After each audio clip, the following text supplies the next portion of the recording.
thank Jesus for it all. I've heard them sing, I'm coming home, and heed the master's call. I've heard them sing the modern songs and songs of long ago. But amazing grace, so sweet the sound, is the sweetest song I know. Amazing grace, so sweet. Oh, how sweet that is the sound. No sweeter song, sweeter song in this life could be found. Heard about the Savior's blood, washed as white as snow. But amazing grace, so sweet the sound, is the sweetest song I know.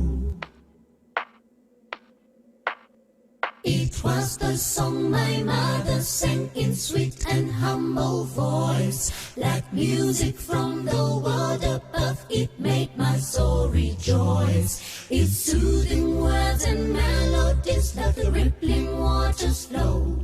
But amazing grace, so sweet the sound, is the sweetest song I know. Amazing grace, so sweet the sound.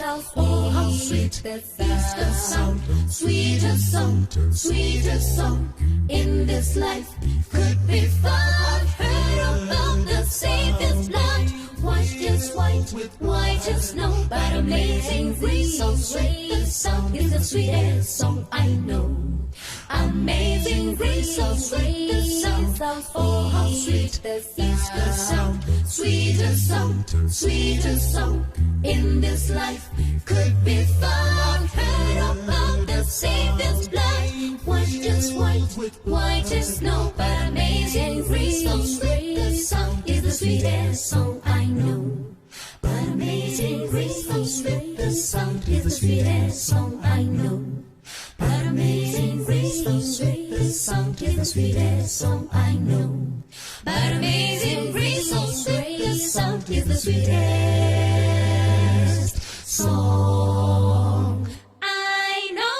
The sweetest, most wonderful song I know. Good evening, everybody. I trust that you had a wonderful day today.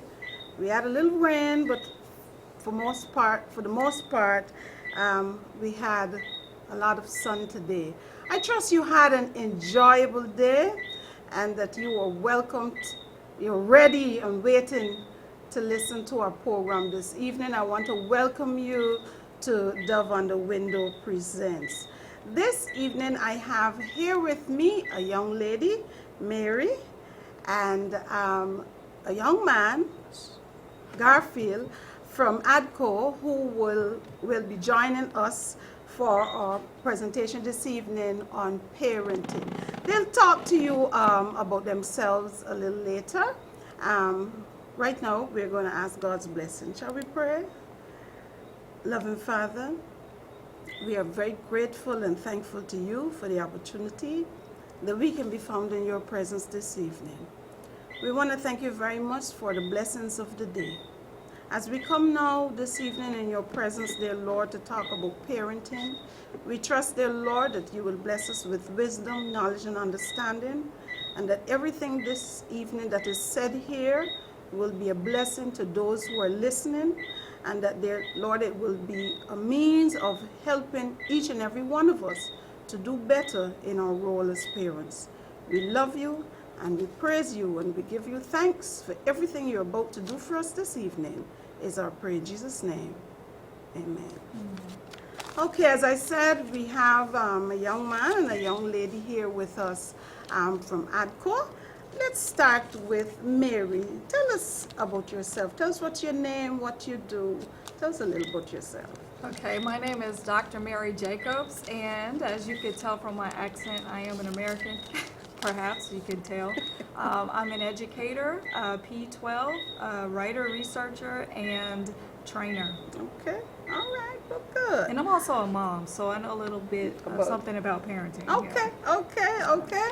Mr. Garfield, tell us about yourself. Tell us your name, a little about yourself. Okay, as you mentioned, my name is Garfield. My last name is Sargent. Of course, Garfield and Sargent creates fun with some folks, going into the schools.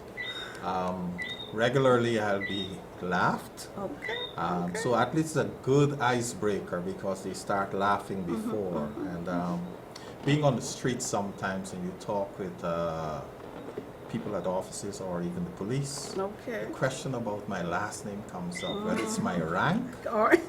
whether it's my name. So, yes, Garfield Sargent is my name. And I am a Guyanese. Okay.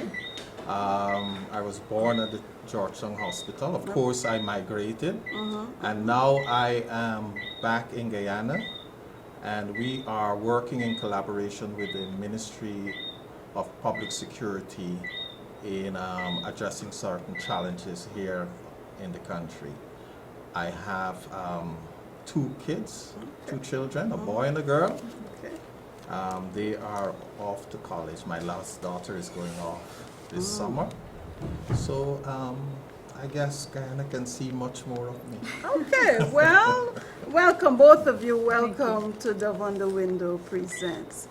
For the last 2 weeks, we have been dealing with parenting, and we were talking about boundaries. This evening, specifically, we are going to deal with what Garfield and Mary actually is doing in Guyana. So, Garfield, can you please tell us a little about who you work with, ADCO, and a little about what you do, what ADCO does here in Guyana, basically. Okay, ATCO is a consultancy. We are a group of consultants that are both foreign. We also have a number of local persons that we have working with us. Their roles, the local roles here, we have mentoring and counseling going on, as well as we have counselors, psychologists, etc. from the US, Canada, who works towards meeting the mandate that we have been given. My role here is one of project manager, whereby for the program I try to make sure that everything is together as much as possible. Resources are where they need to be, etc. And we are able to actually achieve the targets that we set out to achieve. Okay, Mary, what's your role? What is your role here? Well, I have been involved with training and workshops and working with some of the youth and training them in social skills and also training parents. And I've also conducted a workshop with teachers. Okay, all right. So let's get right into the discussion. The first question I have for you is there a right way to parent? Would you say that there's a right way to parent? Garfield, I'm going to start with you since you're project manager.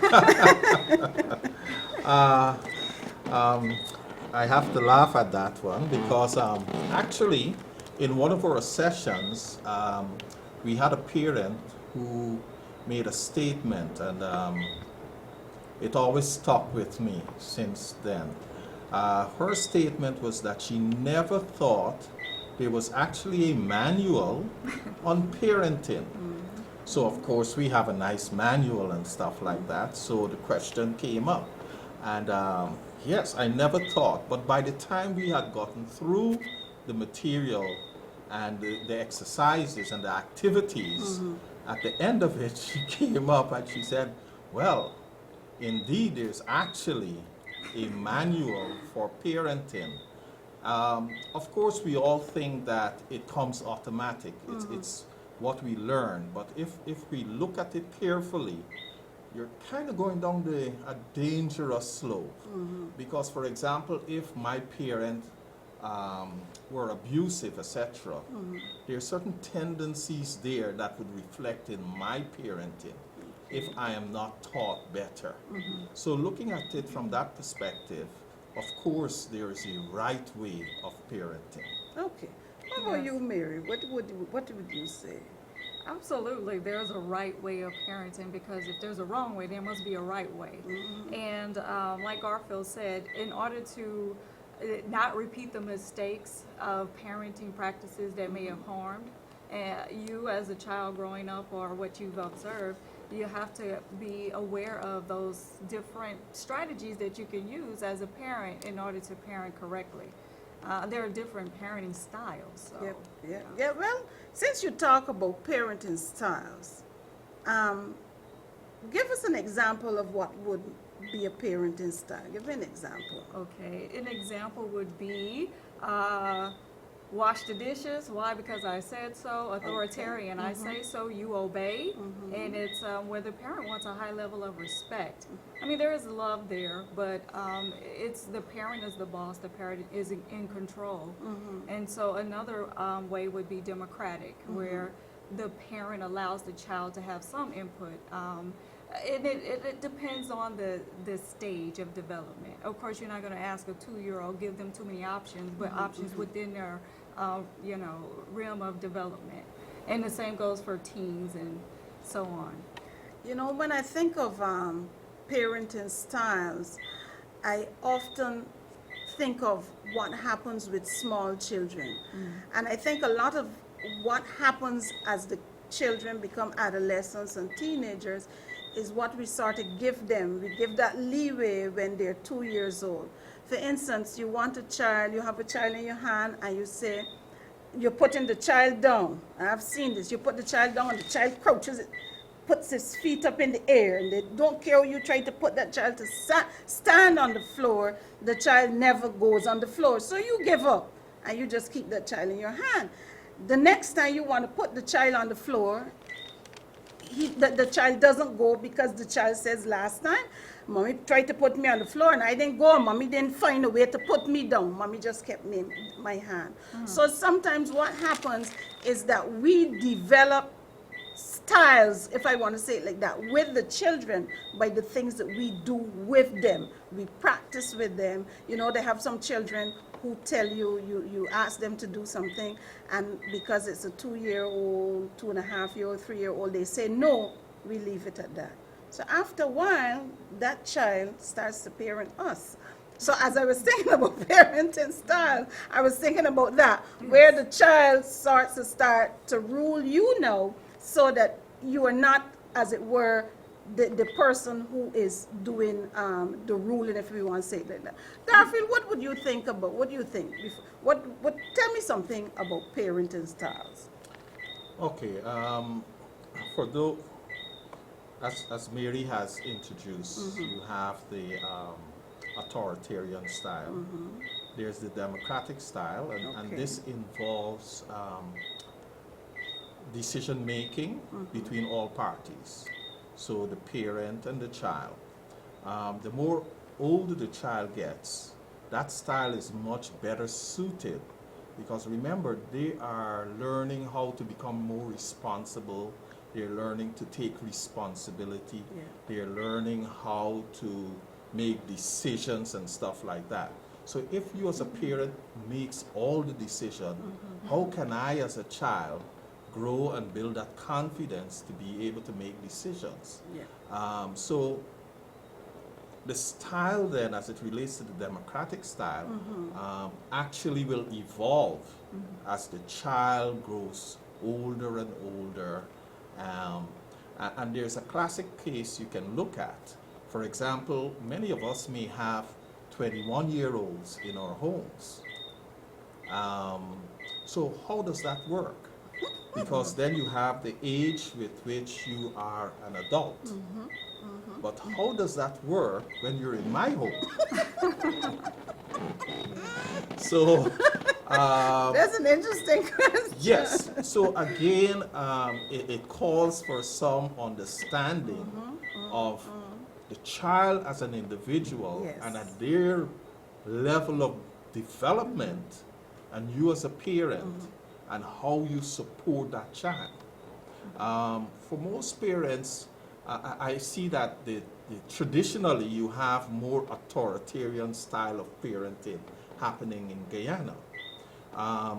However, it doesn't mean that you actually lose that authority and control if you're being inclusive in decision making.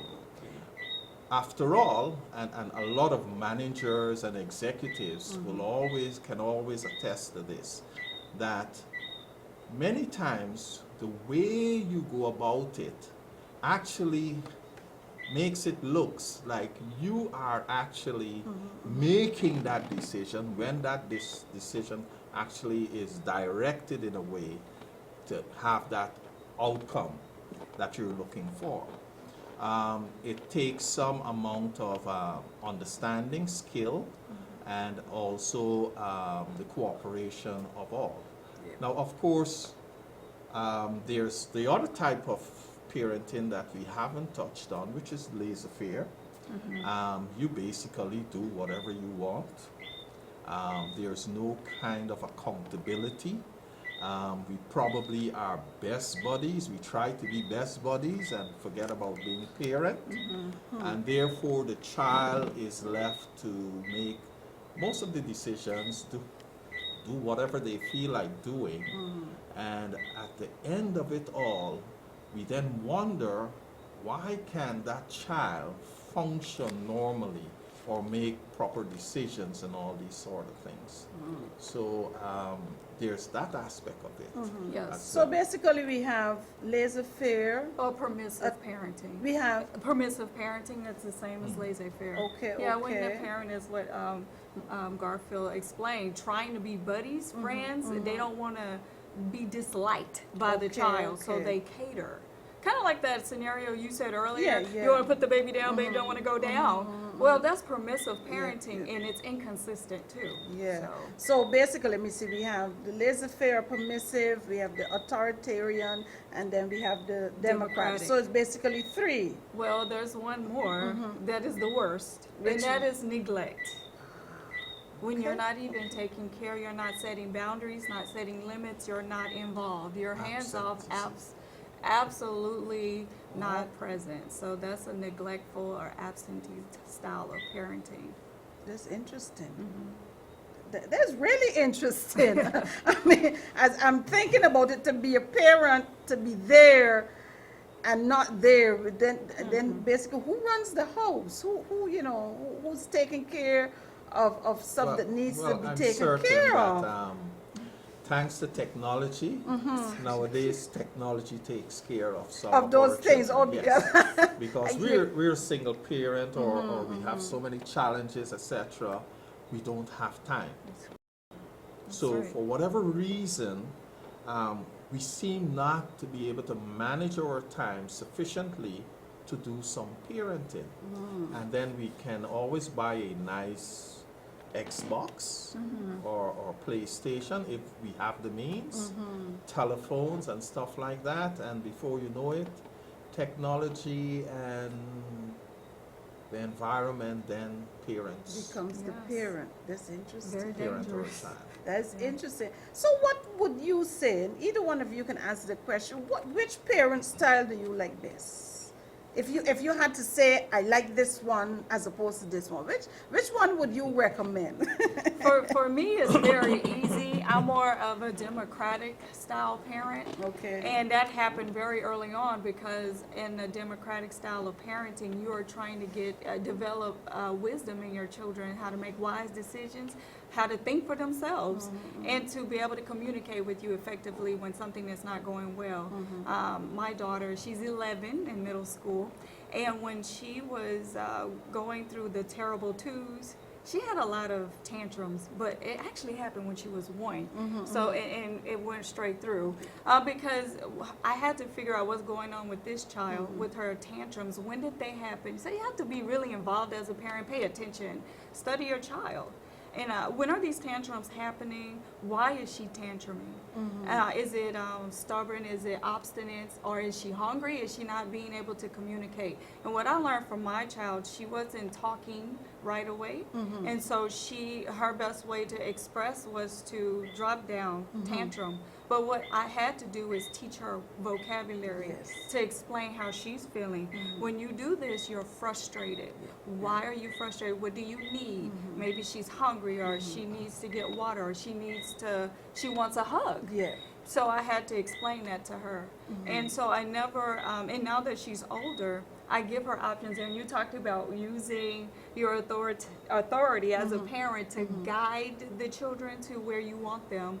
And so I'll give her options within the perimeters or borders or boundaries Yeah. that we've set. Yeah. And then I give A or B. Yeah, yeah. Okay.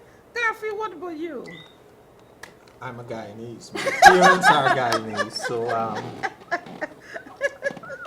my parents, my mother, she of course ran the house, and she ran it with that old Bible saying, "You don't spare the rod and spoil the child."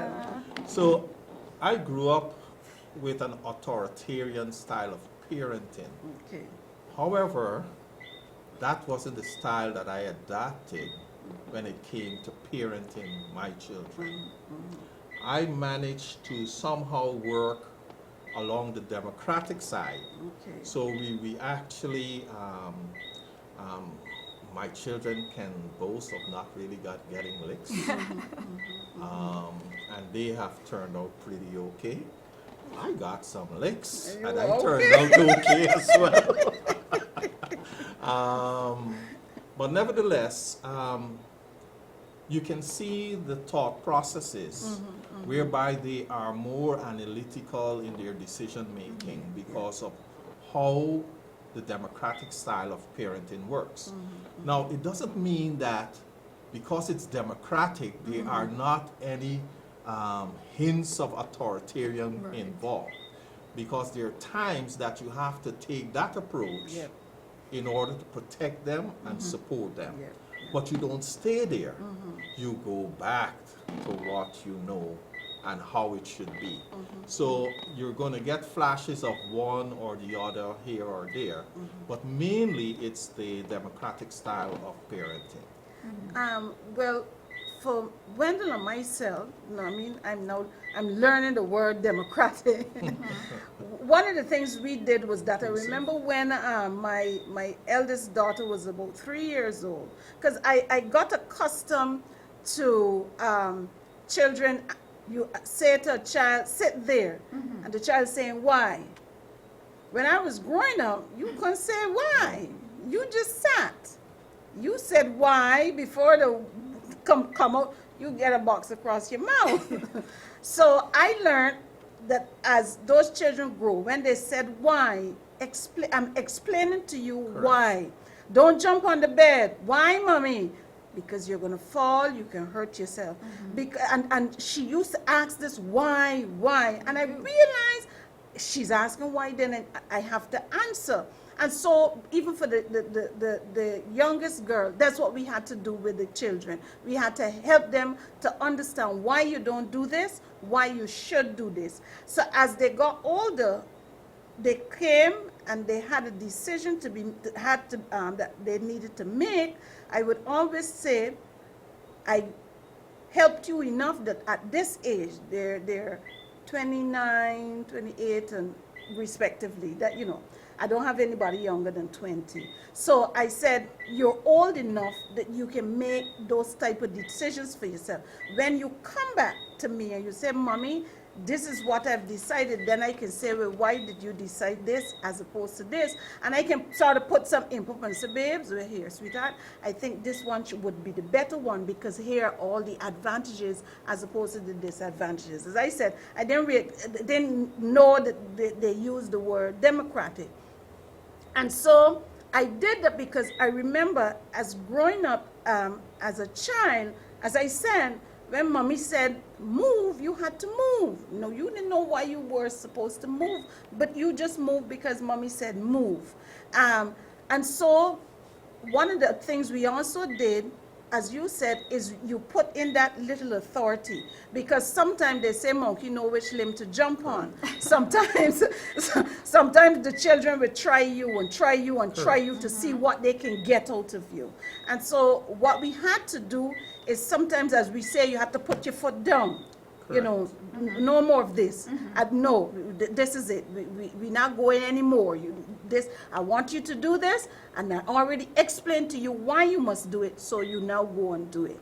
So I like the fact that, you know, that we agree that democratic is a good one, and in filling there, the authoritative, because you have to be able to say to the child, yes, this is the best thing to do, so you have to do it. With a Democrat, you get choices. This time you don't, and we can work it back and forth there. Yeah, I would like to interject that even with the democratic style of parenting, Mm-hmm. you have authority in that when they ask why, which they do because there's a developmental stage Yeah. that toddlers and preschoolers go through. But when they do, one way of helping them to problem solve and learn from themselves is, why do you think Yes. I don't want you to do that? Correct. And let them come up with the answers themselves because they will figure it out. And sometimes they already know a little bit of why, but why do you think? And so it goes back to in the democratic parenting, you're still in charge. But it's a way of being in charge where you're not I mean, of course, we know we have the power, but I think when we deny children opportunity to learn and make mistakes, Yeah. and you learn from your mistake. Yeah. I told you stop jumping on the bed, you continue. I told you why, you fell, you hit your head. Now you've learned, Yeah. hopefully. Exactly. Hopefully you've learned that jumping on the bed is not the thing. And every now and again, we are reminded of it during our interaction with our children. Yes. I can recall one instance where my son, I was trying to help him with some math. And he stood there and he looked up, and in his mind, he's actually at the blackboard doing that work. In my mind, I'm saying, dude, you need to hurry up. I need to see your thought process so I can help you. Yes, yes. So I'm there and I'm getting a little frustrated, a little, hey, speed up, you know, that sort of thing. I said, write it. So, you know, I need to see how you're thinking. And he said, no, Daddy, wait, give me a minute. And then he gave me the answer. So I said, okay, what did you do? He said, well, okay, that's how I do it. I visualize it in my head. I'm at the blackboard Yes. and I'm actually doing the sum. Yes. And that is his creative way of actually problem solving. My way is I want to see the numbers and Yes. everything there so I can systematically follow it. But here again, if I'm imposing my way upon him, it kills the creativity Exactly. right there and then. And then we have a robot That's coming it. through the That's system. it. That's it. So we bear in mind some of these things even as we're relating Yeah. and parenting. Correct. As we continue, I want us to discuss a little bit about discipline versus punishment. Let's see if we can do that. And any one of you can take the question. Give us a discipline, punishment. What's the difference? Well, earlier Garfield quoted the Bible where it says in Psalm, spare the rod, spoil the child. Yeah, spare Oh. not the rod, And spoil the it child, yes. spoil the child. Well, if you spare the rod, spoil the child, a lot of us have learned that the rod is the rod of correction. Yeah. Yes, it is, and it is. But I once heard a pastor give this sermon on the rod being symbolic and representative. It's what the shepherds used to guide their sheep. And they didn't go around beating their sheep, but they did bring them back in line with that rod. It was Yeah. long enough to do that. And the hook was to bring them back into the fold. And so if you think about the rod as a symbolic means of guidance, for me, I believe discipline is guidance and knowledge.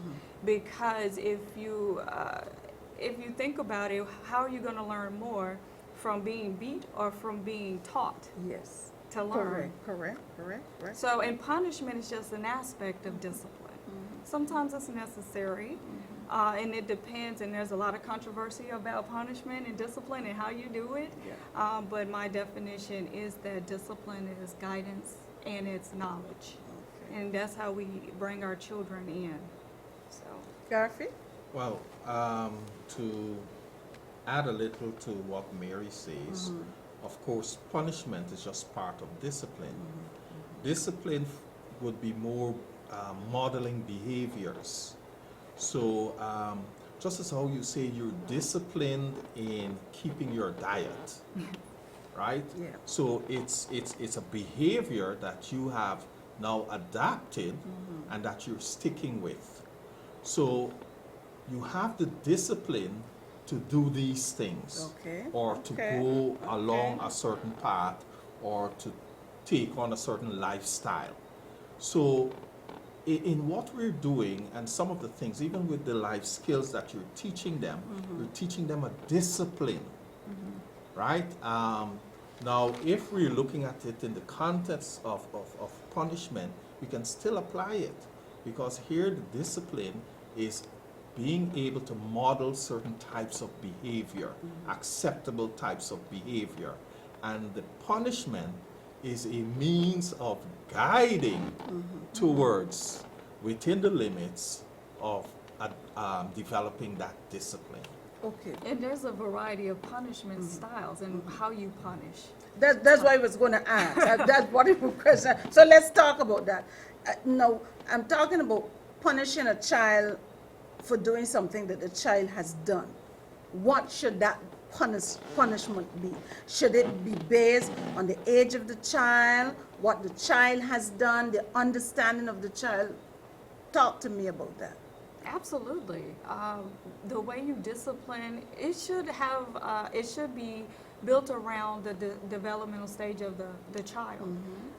So what would work for a toddler is not going to work for a teen per se, and it depends on the individual, because some kids are not into reward so much, or if you take something away, it may not be something that really affected them anyhow. You have to find out what it is that they hold near and dear, and not that you take it away forever, because then Yes, that just becomes just- unfair, right?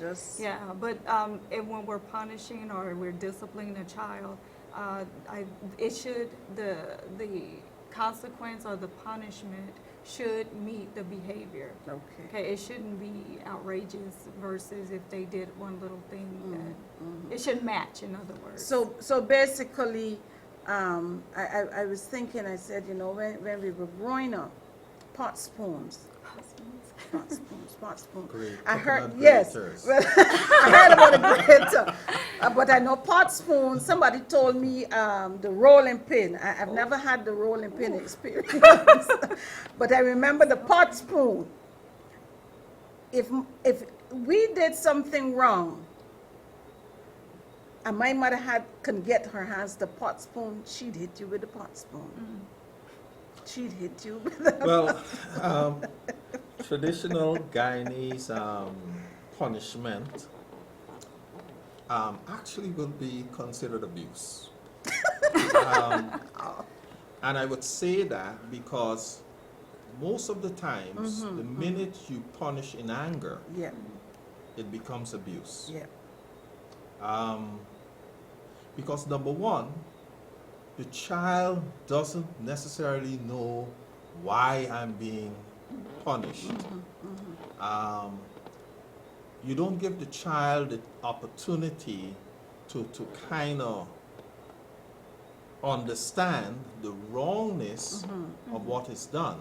And as Mary was talking about, the appropriate punishment being meted out. Kneeling on graters, coconut graters with big rocks Thing in their hands. Yep, yep. I'm not sure, maybe it was meant that while you're suffering, you actually think about what you've done. Okay. But then again, if you're not guiding me in terms of what needs to be done and helping me to understand what's to be done, then what's the purpose of this? We'll keep buying coconut graters because they'll keep getting damaged Exactly. because of my kneeling on them. And it doesn't necessarily make me a better person because I still don't understand Yep. what it's all about. It's just that I broke a rule, for example. So in terms of, there should be a process whereby the punishment is aimed at behavior change. We're looking at discipline. That is what we're getting to. So in order to get that discipline, the child must understand what is wrong, what is expected, and how to get there. Okay. So we still have to deal with the how to get there. So it's not enough to just beat me and expect me to always know. I mean, sometimes we get caught up with things. You need to help me to know how I should manage that whole process and to build a resilience that the discipline is instilled in me, that I wouldn't offend in that way again. So it's a process, and of course, it has its, the punishment must Fit. be suitable. And as Mary said, how can you then punish me at age 6 with punishment that is reserved for 13-year-olds and 17-year-olds? I think a lot of times what happens is that parents take out the frustration and the anger on the children. And I've heard parents say, I'm doing this because I love you. And so I'm often wondering, in the back of the child's mind is, ooh, this is what love. happens when somebody, this is how the way you get treated by somebody who says they love you. So I think a lot of times that's what happens. We as parents don't always understand what needs to be done when it comes to punishment. And so because we are angry, we are upset, and sometimes it's not even the child. Right. It's not the child. It's not what the child has done. Somebody do something at work or something, and you just mad. And you can deal with the person at work. You can deal with the person in the bus, on the street, taxi driver, whatever. So the child does something, and you take it out. And as we were discussing last week, what happens sometimes is that you beat the child, and when you finish, you're tired. I've seen situations like that. Yeah. You beat the child until you are tired. Said, Right. you understand me? And you figure that you have done a wonderful job, but tear you. You understand me? And so I think a lot of times that's what happens. And that's why I like when you started, you talked about how the lady said that she didn't know there was a manual. Because we figure you get the child and this thing is by osmosis. Automatic, yeah. You understand? We feed, we clothe, we send them to school. And after a while, everything is going to fall into place. Forgetting that we have to do stuff to help guide these children to the next level. Yes. But to a large extent, many of us sometimes would want to think and ask ourselves the question, what did we do wrong? Because of outcomes where Yes. our children are concerned. And we start questioning, well, why my child, for example? And these sort of things. And we would look around and we would blame all sort of different influences, whether it's environmental, whether it's the fact that I don't have a job, Yeah. these sort of things. But nevertheless, I've learned one thing, because for me, I kept trying to give my children a whole set of stuff. We go traveling, so you go abroad on vacation and stuff like that. While for them, that was not so important. It was more important that I spend time with you. Yep. Yes. So when mommy takes them to the park, and I'm thinking, well, oh man, I needed this money to do something else. We were planning to build a house. So we don't have time to spend money to go park and these kind of things. It's these little things that she has done with them that manages to cover my blemishes. And for that, those things stays with the child, and you see how they would gravitate to one parent as against another parent, depending on the nature of what it is. So they would probably more go to mommy with certain secrets than come to daddy. Because daddy is more serious, he deals with more structured things, that sort of thing. But mommy would have the time to, I like this boy, and this sort of thing, right? Daddy, they'll come and say, well, okay, I need $50 more. I need a new pair of shoes, and Dad. that sort of thing, and what you Yeah. think about me getting Yeah. a car or Yeah. going this sort of thing. But Yeah. and here is where parents need to understand where you have two parents that you work together. Yeah. It is very important because most likely children would gravitate to Yeah. one or the other, and then information that you may have, I should be aware of that information so that together we can make the right decisions. And that's going very forward. beneficial, Garfield, because as you said, it's almost like a merging or meshing of parenting styles. It's like where maybe one parent has slack, then the other parent can pick up the slack. But if you're a single parent, then it's all on Yes, you, yeah, and yeah. it's all on you to be able to discipline and mete out discipline appropriately. Like that example you used earlier, you're tired, you got home, and everybody's frustrated you all day, Yep, and then your child turns around and does something, and then your first response is The last show. smack. Yeah, yeah, But, yeah. you know, and I was just thinking that doesn't require much processing for the parent. No. And the child didn't learn anything except perhaps to be more aggressive and question that love that the parent has. This, I'm gonna beat you because I love you, love. I don't know, I don't know, authoritarian or yeah, whatever. yeah, yeah. Well, But, yeah. hopefully, as the parent, when you get in that calm, cool moment, as you reflect, you say, you know what, I didn't do right by Stacy, I didn't do. And you go talk to that child and you apologize to that child for what transpired. Hopefully. Just like you said. Hopefully. But processes, there's strategies. So when you feel that, and then you don't know what to do, one lesson parenting, one thought or school of thought of parenting is when that happens, step away from it, walk Yes. away from it, go reflect in advance, because it's better to, To- prevent yes. than repair. Yes, So, and then that way you don't do any damage. And you can think of something more clever. You can think of a better way to teach that child not to do this and help them be part of their learning process. Because when you just lash out, what did they learn? But to lash out on the next person who frustrates them. So it's really important that we do have these strategies as parents, because we get upset, we get frustrated too, and haven't I told you for the 100th time? Yes. You know, you're still not getting it. So maybe we should just scale back, go reflect, and whatever your faith, if you pray, ask for guidance. Yeah. But there are manuals. Yeah.